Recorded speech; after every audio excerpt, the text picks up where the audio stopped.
true. All right, let's move on to another issue you've attacked the government over, childcare fees. Many predicted that the ABC childcare company would hike their fees. They've done it today. They've gone up by 11%.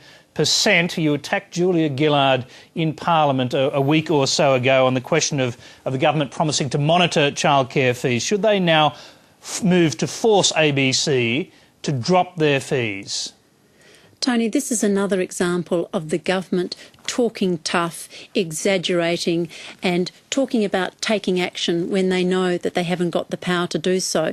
The government is all talk, no action. They talk these things up, they overstate things, they exaggerate things, and then when they're asked to actually do something, what action will they take? You find that there's nothing there. It was like the whaling issue in Japan. Let's stick with this if we can. Let's stick with this because it's an important issue for many people, because childcare fees going up by 11% is quite serious. And as we know, a tremendous amount of this company's money comes from government subsidies. And so the question is, should the government intervene directly, as the government did under your government with health insurance, to set the fees? Well, Julia Gillard threatened childcare operators that if they put their fees up, then she would use whatever power she had to reduce those prices. We asked time and time again, what power did she intend to use? Again, she evaded the answer and wouldn't give a straight answer to that.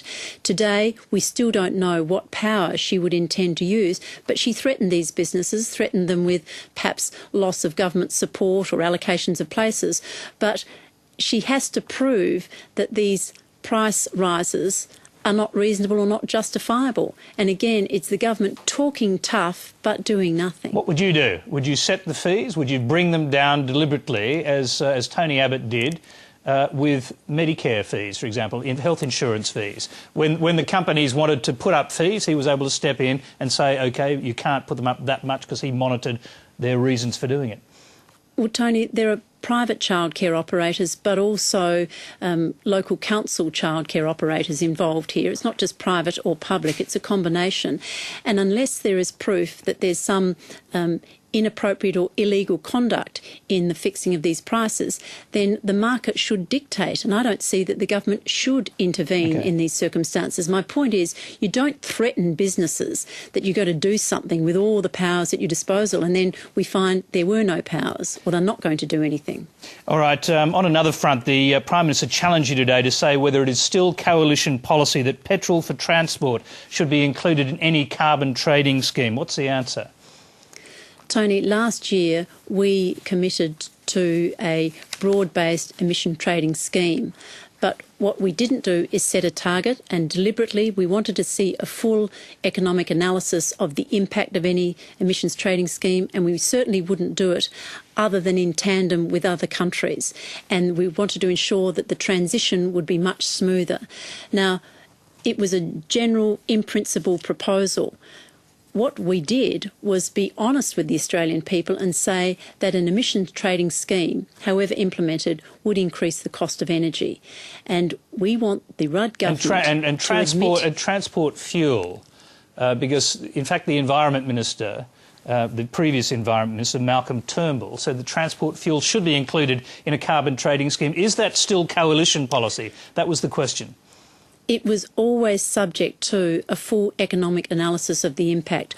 We committed to a broad-based, in-principle emissions trading scheme, but it was always to be subject to a full economic analysis. And that's what we would have done. Now, around the world, different countries are taking different approaches. We should not fall into the trap of importing a European model or a US model.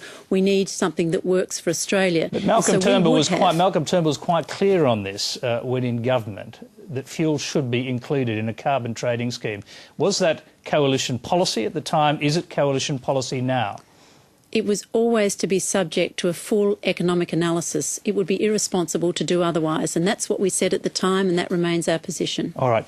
Finally, Julie Bishop, now that Peter Costello's options for a career in the private sector appear to have dried up, are you going to urge him to stick around and take a leading role in federal politics? Well, Tony, I don't know upon what basis you make that assumption. Front page of the Australian today. Well, just because it's on the front page of The Australian doesn't make it so. But Peter obviously has a number of options available to him, but he's currently the member for Higgins, and it's a matter for Peter whether he wants to continue in that role.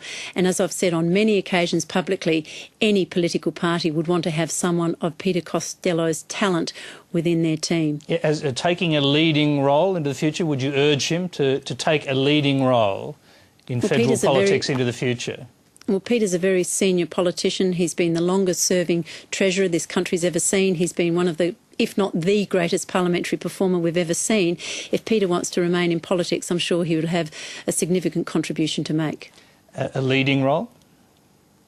Well, he's a very senior politician, Tony. I would expect him to have a very significant contribution to make if he chooses to remain in federal politics.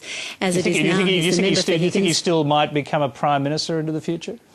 Well, I think you should get Peter Costello on the program, and perhaps you could ask these questions of Peter. Julie Bishop, obviously not going to answer that one. Well, thank you very much for coming on tonight, and we'll see you again. My pleasure. Thank you, Tony.